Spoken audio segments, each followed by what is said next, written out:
बिस्मिल्लाहिर्रहमानिर्रहीम।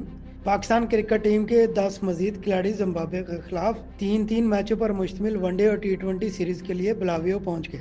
बाबर आजम, शाहीन शाह अफरीदी और नसीम शाह की गैर मौजूदगी में नौजवान खिलाड़ियों के लिए ये सीरीज बेहतरीन मौका है।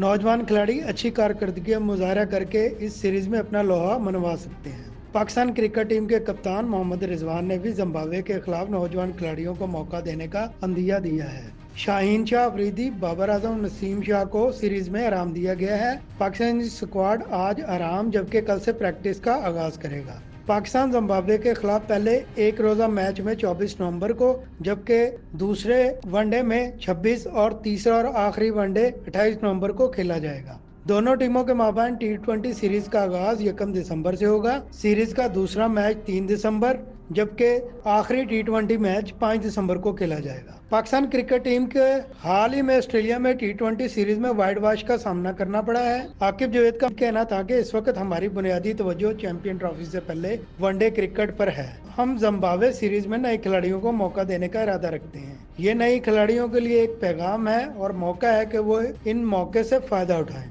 वनडे मैचेस पाकिस्तानी वक्त के मुताबिक दिन 12:30 बजे होंगे, जबकि टी20 मैचेस का आगाज शाम 4 बजे होगा।